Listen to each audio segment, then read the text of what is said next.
In 1998, this book sold for $2.2 million at an auction, despite a lawsuit to stop the sale. But the book is so moldy you can barely read it, and inside, it's just generic prayers for monks. But hidden in these pages are the greatest mathematical insights of the greatest mathematical mind of the ancient world, which were almost lost forever. They show the private technique that Archimedes of Syracuse used to make some of his most significant discoveries. But his approach broke the rules, so he kept it a secret.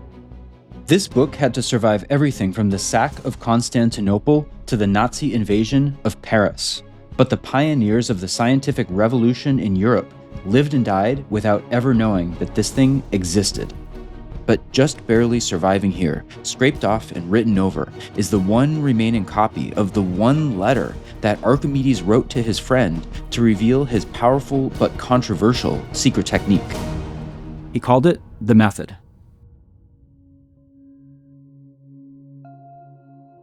It's been said that when Archimedes died in the year 212 BC, he knew more math and science than all of Europe did in the year 1500 AD.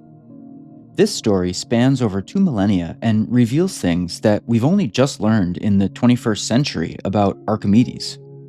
But to start with, what was the idea behind this private method that Archimedes said he used to make his mathematical discoveries?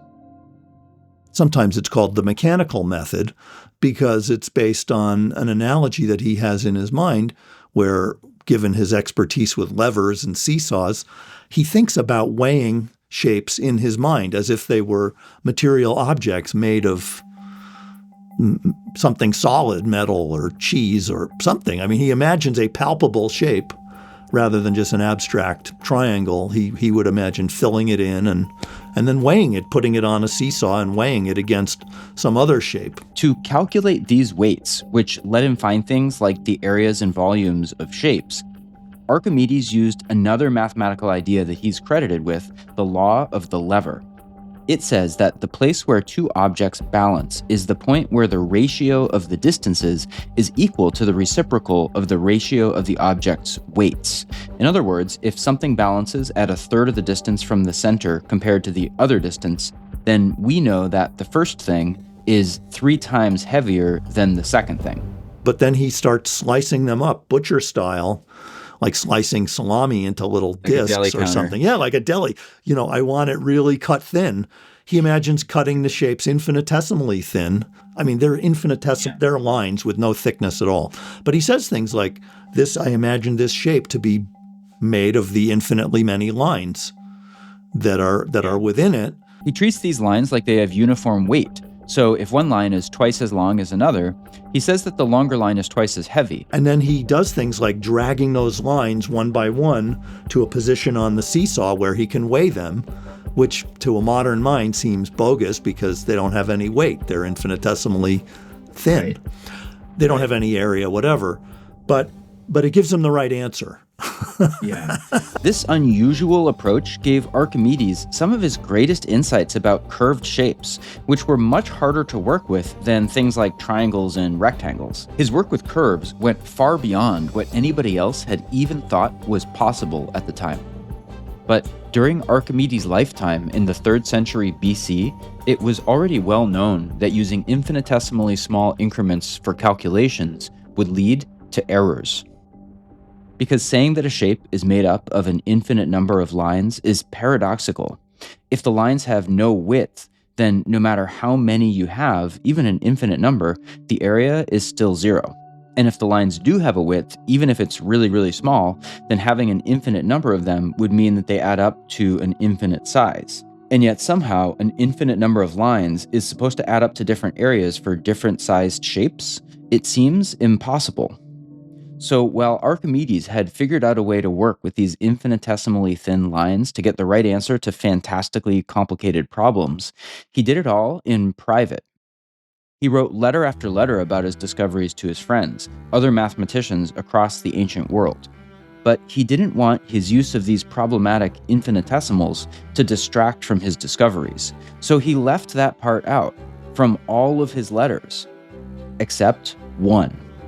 He writes to another great mathematician, Eratosthenes, who is the librarian at the Great Library at Alexandria and is one of the world's great geniuses himself. And so he writes to Eratosthenes, sharing his private method, and he says things like that he has hopes that the methods he's revealing and sharing in the letter may help future generations of mathematicians discover theorems that have not fallen to his share.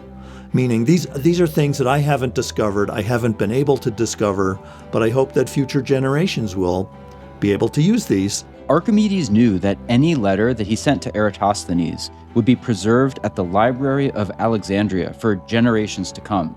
It was like he was sending a message in a bottle into the future, where he confessed to privately bending the rules of ancient Greek mathematics. It's rare that a person will confess what they do in private. By definition, it's not private if you're confessing, but he does do that. And yet he says that these methods only give a sort of indication of what the right answer is, and he doesn't trust them, and he feels they have to be checked with a rigorous proof in the style of the method of exhaustion, which he does. Archimedes used the method of exhaustion over and over in his writings. So there are hints of the idea, but usually we give credit to Eudoxus for the method of exhaustion, and it is a 100% rigorous method. It meets the standards of rigor today. This method of exhaustion was the perfect tool for Archimedes to prove that his new theorems about curved shapes were absolutely true. Yeah, absolutely, because the method of exhaustion never uses infinity. Right. It only uses, for instance, polygons with a finite number of sides or some other shape made of straight lines or planes with a finite number of them. He avoids the idea of actual infinity by using shapes with what we could call a potentially infinite number of sides to them. If you pick a shape that has a lot of sides, I could always name one with even more sides, and we can potentially keep going back and forth like that forever. But no matter how long we did it for and how big our numbers got, the number of sides would never actually be infinite. They'd just be a really big number. And here's what the method of exhaustion does with that next. And it tries to show that an answer that you have to have divined somehow ahead of time, that's the weakness of the method, but you try to show in the style of Sherlock Holmes that the answer can't be less than the answer you think or greater than the answer you think, and therefore by process of elimination, it has to be the answer that you're guessing. And you do that by having a kind of vice that tightens around the given answer. So that's you're exhausting the wiggle room around that answer. That's the idea of the exhaustion. The big weakness of the method is you have to somehow know the answer ahead of time to be able to squeeze down onto it. This is why people from the Renaissance all the way until the early 1900s suspected that Archimedes had some secret technique to find his answers ahead of time. But since his letter about his private method was lost, they never knew what it was. Archimedes must have felt isolated in his home in Sicily. While there was nobody anywhere who was near his level of mathematical genius, the few who came closest were thousands of miles away. But it's a good thing that Archimedes sent them so many letters, because by the time he was in his 70s, his city of Syracuse was attacked by the Roman army. And while Archimedes used his engineering genius to design defensive weapons that helped keep the Romans at bay for close to 2 years, the Syracusans were ultimately overpowered, and Archimedes was killed in the invasion. It's believed that any of his original writings in Syracuse were destroyed. But in the years that followed, Archimedes the inventor turned into a legend. They said he made sophisticated catapults, a giant claw to grab Roman ships and capsize them, and even a heat ray made from giant parabolic mirrors to light the Roman ships on fire. The story goes that right before Archimedes was killed, he told the Roman soldier, "Do not disturb my circles." These days, historians think that some of this is a myth, but it's believed that he really did invent the catapult and maybe even the claw. But while these stories made Archimedes the inventor larger in death than in life, according to this book, the scrolls holding Archimedes' mathematical work, and the method in particular, had a challenge in store for them if they were going to survive. Because the papyrus used for scrolls during Archimedes' time was made out of plant fiber that would eventually deteriorate. So if the scrolls weren't recopied, the writings could be lost forever. Now, the more popular the scroll, the more likely it would be to be recopied. But Archimedes wasn't very popular. Archimedes as a mathematician was very difficult. Way, like he's thousands of years ahead of his time. And compared to Euclid, who does stuff that high school kids have been thinking about for centuries. So everybody gets to learn Euclid, but almost nobody gets to read Archimedes in the original because most of his stuff has been lost. We just, the ravages of time have not been kind. For the first 1,100 years after Archimedes died, there were just barely enough people who read and occasionally copied the method and his other works to keep his ideas alive. The first we know of was Hero in the 1st century AD, who used the results of the method for constructing vaults. And by the 6th century, Eutychius of Ascalon copied some Archimedes into codices, which are like books but with pages made out of goatskin. Around the same time, Isidore of Miletus, one of the architects of the Hagia Sophia, used Archimedes' geometry in his architecture and also copied some codices. We know that Archimedes found his way to the Arab world too, because we have translations from Tabit ibn Qura and others in the 9th century. But those guys were innovative mathematicians in their own right, so they made edits and improvements which obscured the original material. Now, it's possible that the method traveled to other places too, but we don't know about it anymore. Because when the Dark Ages hit the Byzantine Empire, the only great city that wasn't destroyed was Constantinople. And so, when the tide finally turned and the city had a rebirth of interest in art, science, and architecture in the 9th and 10th centuries, these codices from Isidore and Eutychius were the last ones standing. And in the 10th century, there were Christian scribes who made new copies of these books. Everything that we know today about Archimedes' original writing comes from just 3 codices that were copied in Constantinople around this time. The first 2 were duplicated and translated often enough that the texts made it to Europe and to the era of the printing press before the originals disappeared entirely. But neither of these codices included a copy of the method. So the third one, known as Codex C, was the one place where the contents of Archimedes' letter to Eratosthenes about his secret method still survived over 1,000 years after it was written. And unlike the other 2 books, Codex C was never translated and never duplicated, and soon it would vanish for almost 700 years. If you want to learn more about some of the big ideas that Archimedes was so obsessed with, a great place to start is this video's sponsor, Brilliant.org. I've been using Brilliant for years now whenever I want to learn a topic better.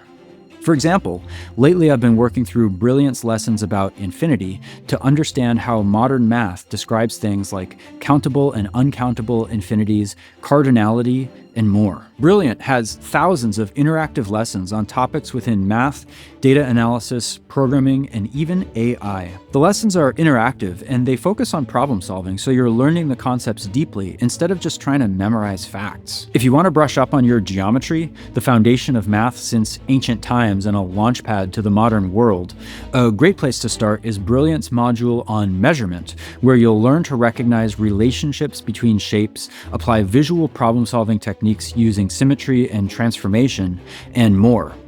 To try everything Brilliant has to offer for free for a full 30 days, visit brilliant.org/Ben Syversen or click on the link in the description. You'll also get 20% off an annual premium subscription.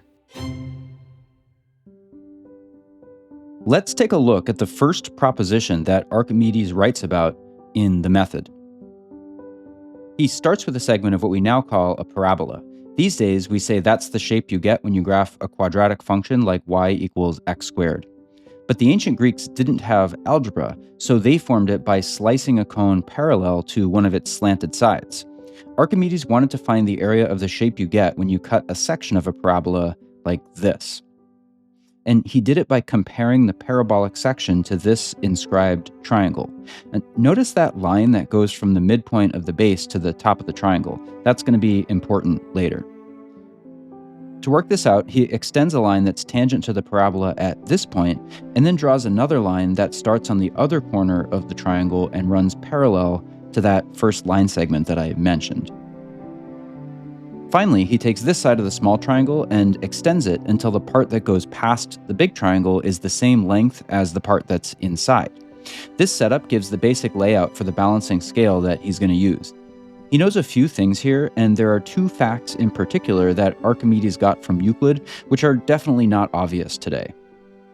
The first is that this point at the top of the triangle is the midpoint of this line. Knowing that, we can use similar triangles to show that this is also the midpoint of this line. So if we start with a big triangle and cut the height in half, then this triangle has half the area of the big one. And then if we cut it in half again, we can see that the small inscribed triangle has a quarter the area of our big triangle. Now, the second fact that he knows is a bit trickier. It's a proportion that shows that if I draw a random line parallel to these, the ratio of this length to this length is equal to the ratio of this length to this length. Let's look at the simplest version of this to understand it a bit better. We already know that this line here is cut in half by the parabola, and because of that, this is half as long as this, just like this one is half as long as this one from similar triangles. Archimedes imagines that this entire line is his balancing scale and that the fulcrum is at this spot on the edge of the triangle, so the two sides of the scale have the same length. He also pretends that these shapes are made of actual material that he can weigh, and that he can then use the weights to figure out their relative sizes.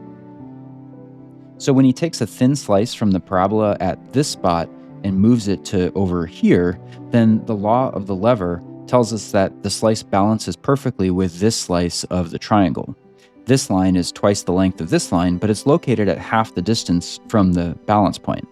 In fact, because of that weird little proportion that Archimedes knew, he can actually do the same thing no matter where we put this line on the diagram. Each time, the slice from the parabola and the slice from the triangle will balance perfectly because the ratio of their distances is inversely proportional to the ratio of their lengths. Knowing all that, he says that since the parabola and the triangle are each made up of all the possible lines that he could have drawn, he can actually balance the entire triangle with the entire parabolic segment if he hangs it off the end of the balance over here. Next, he uses the fact that the center of gravity of the triangle is right here, a third of the distance along this line. And because of that, we can just hang the entire triangle from that point and it'll balance on the scale. So the law of the lever tells us that the weight of the triangle is 3 times the weight of the parabola. But the triangle we're actually interested in is this little one, and we already know that that is a quarter the size of the big one. So the final answer is that the parabolic segment is 4/3 the size of the inscribed triangle. And we could also say that it's 2/3 the area of the rectangle that surrounds it, which is going to be useful again a little bit later.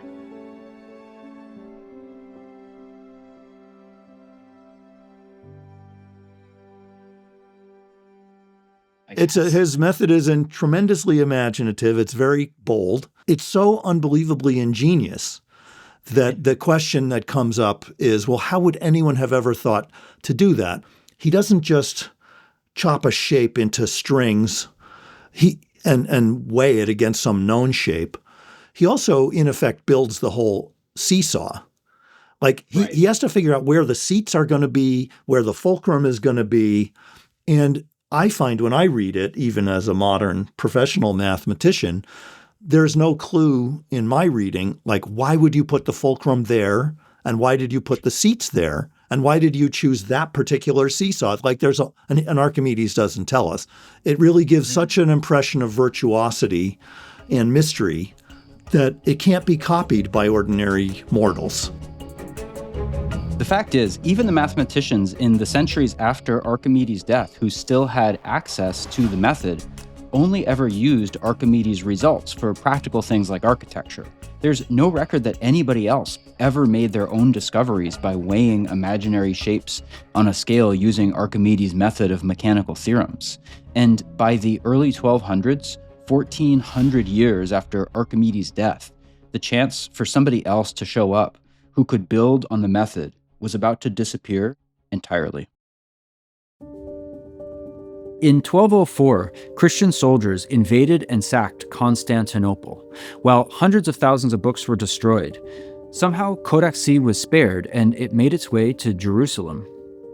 But making it to Jerusalem didn't guarantee its safety, because in the 13th century, parchment was expensive, so scribes would recycle old codices that nobody read anymore so they could turn the goatskin pages into something more useful.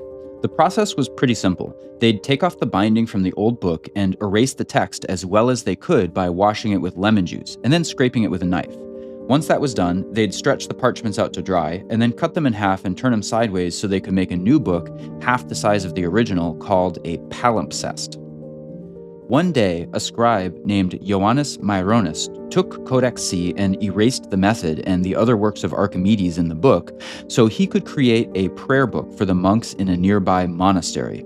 He wrote out prayers for the dead, prayers for repentance, blessings for the loaves at Easter, and even a prayer for those who were unreasonably excluded.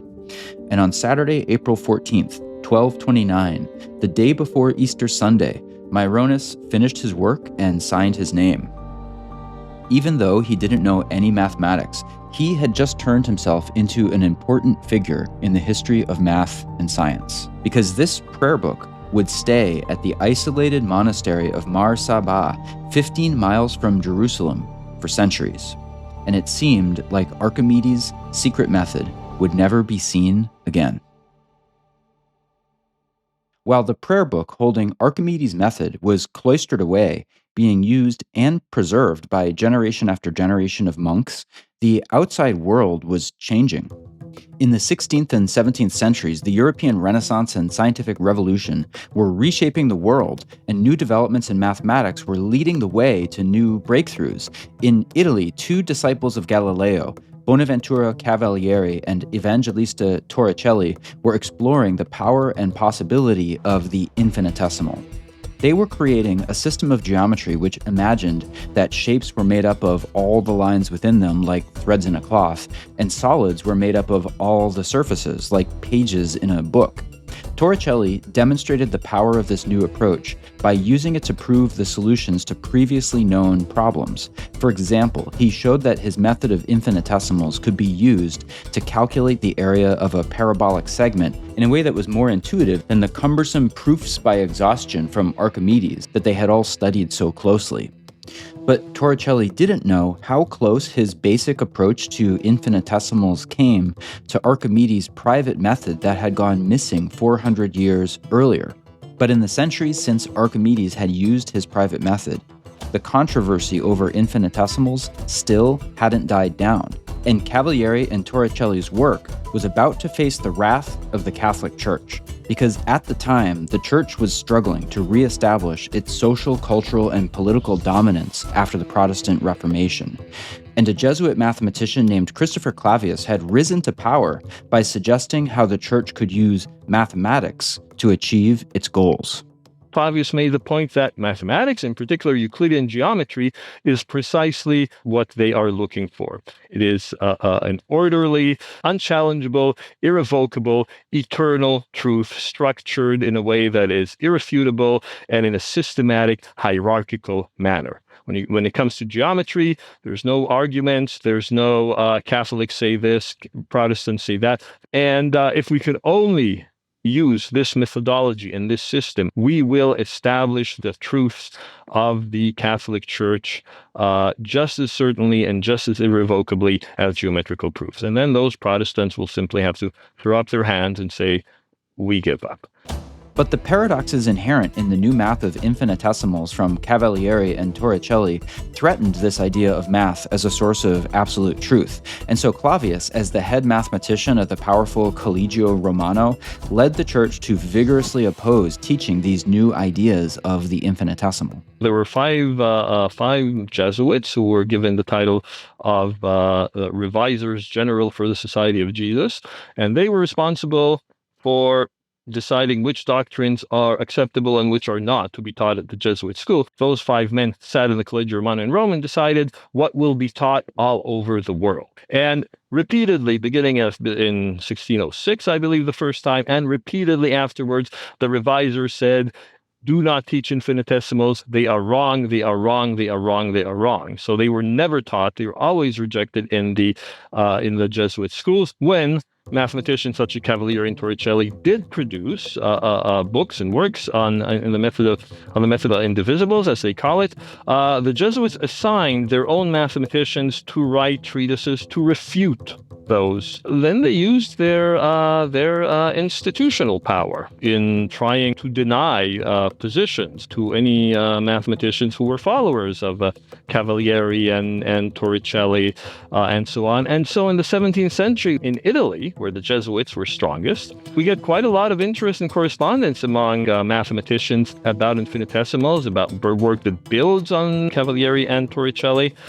But none of it was ever published. None of those mathematicians actually had a regular position. It is all simply personal correspondence, and nothing was published. The only exception was Stefano Angeli at the University of Padua, but after he published his books on infinitesimals, the Pope suppressed his religious order, the Jesuati, and Angeli never wrote about infinitesimals again.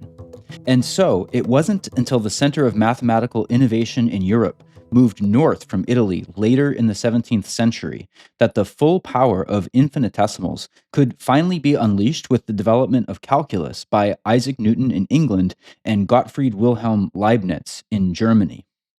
Even then, mathematicians continued to wrestle with the paradoxes and ambiguities of the infinitesimal for the next several centuries.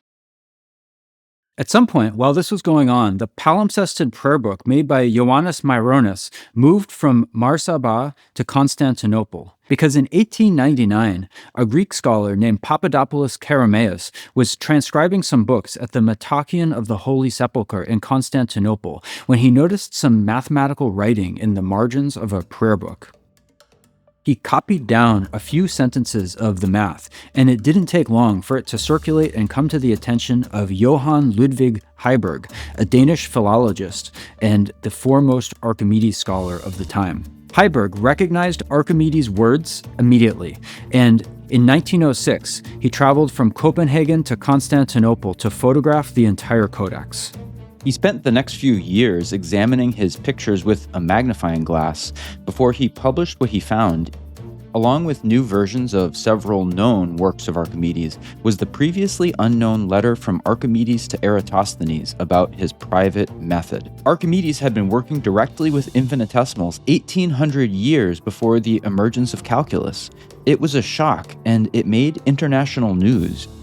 Heiberg found that after Archimedes calculated the area of the parabolic segment, he used the method of mechanical theorems to make calculations about all kinds of other complex curved shapes. For example, he used it to find the volume of a sphere, and he even used it to find centers of gravity, like with this rotated paraboloid. But Heiberg couldn't read everything in the palimpsest. He couldn't take the book apart, so he couldn't read the words that went into the gutter of the binding. And some of the pages were just too faint for him to make anything at all out. Heiberg saw that Archimedes had calculated that the volume of this strangely shaped slice of a cylinder was exactly 1/6 the size of the enclosing rectangular prism. This is wild because, look, if I want to calculate this volume, I would need to use the irrational number pi to find the area of this base. But Archimedes says that if I want to calculate this volume, I can do it using only lengths that I can measure with a ruler. Archimedes' explanation for how he got this result, which now had a prayer for the dead written on top of it, was too faint for Heiberg to read. He'd already transcribed 13 other propositions, though, so he thought that this one was probably similar to the others, but he didn't know for sure. And there was also one more unfamiliar piece of math in the palimpsest. It was a single mysterious page at the end of the book from another never-before-seen work called Stomachion. But Heiberg didn't know what to make of this one at all. It seemed like Archimedes was using a children's game to have some kind of geometric discussion, but since there was only one page, he basically ignored it. No sooner did Heiberg publish his findings about the Archimedes palimpsest that the book vanished again. Nobody really knew what had happened to it for most of the 1900s. But here's what we do know for sure. After World War I, the Ottoman Empire fell and the modern state of Turkey was formed. Constantinople became Istanbul, and the Greeks were being forcibly expelled.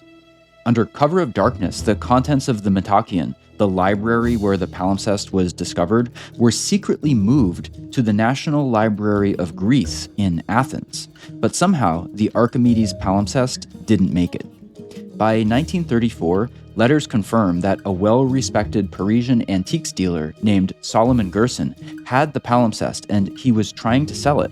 But then the trail goes dark. There's a record of an attempted sale in the 70s, but the anonymous owner couldn't find a buyer.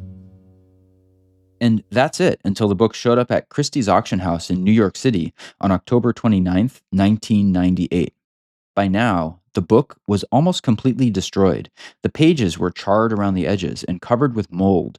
Parts of the book had been rebound with Elmer's wood glue, making crucial sections of Archimedes' writing almost impossible to recover. Even worse, there were 4 pages that had been painted over completely with forgeries of medieval art. Why would somebody deface such an important book? It seemed like Archimedes' method had finally hit the end of the road. After managing to just barely hang on over the turmoil of hundreds of years, Archimedes' method was no match for the 20th century, and it seemed like whatever Heiberg had managed to read with his magnifying glass was all that we would ever see. When the Greek Orthodox Church got wind of the auction, they sued, claiming that this book was stolen property. The Cultural Ministry of Greece tried to win the book at the auction block, but they turned out to be no match for an anonymous collector who'd given his representative instructions to buy the book, no matter what the cost.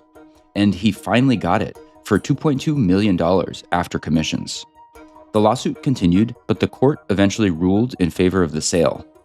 After the auction, William Noel, a young curator at the Walters Art Museum in Baltimore, Maryland, went out on a limb and contacted the book's new owner through intermediaries to ask whether the Walters could put it on display. The owner went even further. He put Noel in charge of assembling and overseeing a team to restore the book. Noel immersed himself in the palimpsest and its history, and he summoned specialists from around the world. Experts in book conservation, ancient mathematics, particle physics, data management, scientific imaging, and more. Over the course of the next 10 years, they worked together to decipher the palimpsest. Just removing the wood glue from the binding alone, not to mention scraping off the candle wax that hundreds of years worth of praying monks had dripped onto the book, took senior conservator of manuscripts Abigail Quant 4 years. Once the book was taken apart, the pages were imaged in 14 different wavebands of light. By layering the right combination of images on top of one another, the faint mathematical writing underneath the prayer book could be revealed. But the pages with the forged paintings on them were still a problem because the paint couldn't be removed. These pages with the forgeries were taken to the Stanford Synchrotron Radiation Laboratory, a particle accelerator, so that powerful X-rays could register the pattern of iron in the original ink underneath the paintings and reveal the hidden text.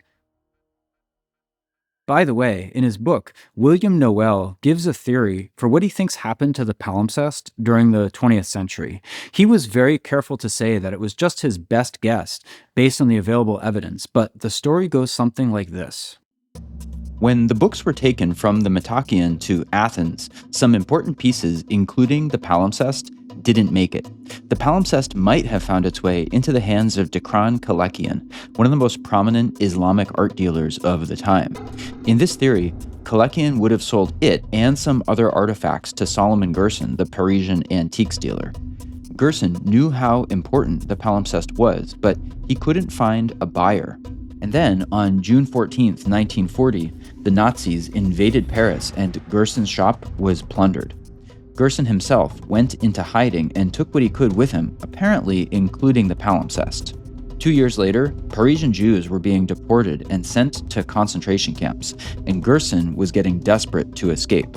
So we think he paid a visit to a friend, a wealthy supporter of the resistance named Marie-Louise Syriax. We imagine that Syriax would have believed Gerson's story about the significance of the book, and he would have wanted to help, but he also would have known that the Nazis only really cared about art. And so he probably told Gerson that this ugly book wasn't worth much at the moment. Gerson would have gone home disappointed, but maybe he came back to Syriacs a couple of days later, saying that he'd just noticed that the book actually did have artwork in it. Now, to be clear, William Noel didn't say that he knew for sure that Gerson made the forgeries, but the forged paintings weren't in the 1906 photographs, and the images were traced from a book of medieval art that Gerson would have had access to. And not only that, the paint included a green pigment that first went into production in 1938, after Gerson already had the palimpsest. So Syriacs bought the book now that it had art in it, and Gerson used the money to escape Paris. But since Syriacs wasn't actually interested in Archimedes, the book just sat in his damp basement for the next 30 years, growing mold until his daughter found it when she was cleaning out his apartment after he died. Even though a story like this is impossible to verify, it does fit the available evidence. As part of the team working on the palimpsest, Reviel Netz, a professor of ancient science at Stanford University and the co-author of the Archimedes Codex, worked through Archimedes' method letter by letter and line by line. He figured out that Archimedes' proposition 14, that problem with the strange slice of the cylinder, was different from the other 13 propositions. For this problem, Archimedes wasn't pretending to weigh physical objects. Instead, he was even more daring with his use of the problematic infinitesimals than anybody had ever imagined. He said that the ratio of the area of this triangular slice to the area of this bigger triangular slice is the same as the ratio of this length of the line inside of a parabolic segment to the length of the line inside of this rectangle. Since he'd already figured out that the parabolic segment has 2/3 the area of the surrounding rectangle, he says that the volume he gets by taking the sum of the areas of his triangles will be 2/3 the volume of this wedge. In other words, 1/6 the volume of the entire cube. So even though he's being a little vague, he's dealing directly with actual infinity in all of its paradoxes, and without making a physical analogy. It's a systematic argument based on the idea that the number of triangles within a prism is equal to the number of lines inside of a rectangle. So after 2,200 years, Archimedes finally got his wish. His method of mechanical theorems is finally known to us generation after generation into the future. But what do we actually make of it? Did Archimedes secretly invent calculus? Would we have been on Mars already if this had been known during the Renaissance? It's actually been suggested, but a strong consensus of scholars, including everybody I spoke to for this video, doesn't buy that argument. History has too many moving parts for a single document to change everything. I think it's a fantasy that Archimedes. It's fun but we don't need that fantasy to make the case for Archimedes. He's still one of the all-time great geniuses. Before the scientific revolution and differential calculus could come about, we still needed algebra, not to mention the laws of motion, which required technology for accurate timekeeping, so people could precisely study rates of change. But maybe Archimedes could have had something more to say to the thinkers of the scientific revolution and the great mathematicians of the Jesuit order. Maybe the method could have reminded them that even the ancient Greeks had to fiddle around informally to try to get insights on problems before they wrote their rigorous proofs. But the pages of the palimpsest included more than just the method, and it led to even more new revelations. In addition to new versions of 5 other previously known Archimedes works, there were speeches by an ancient Greek politician named Hyperides, whose writing was thought to be lost forever, and a previously unknown early Christian commentary on Aristotle. In particular, the new versions of the other Archimedes texts gave scholars like Reviel Netz a new level of insight into Archimedes' diagrams and how the ancient Greeks used pictures to communicate their ideas. Netz also took a closer look at that single page of the Stomachion, the children's puzzle at the end of the book. Netz discovered that Archimedes was trying to figure out how many different ways he could rearrange the 14 puzzle pieces to still make a perfect square. We know now that the answer is 17,152, and it's one of the earliest known examples of a mathematician studying what's now called combinatorics. These new discoveries have rewritten our understanding of ancient Greek mathematics, all because this message in a bottle from Archimedes finally got to us. And it couldn't have happened without the tireless work from these scholars in the 21st century, led by William Noel.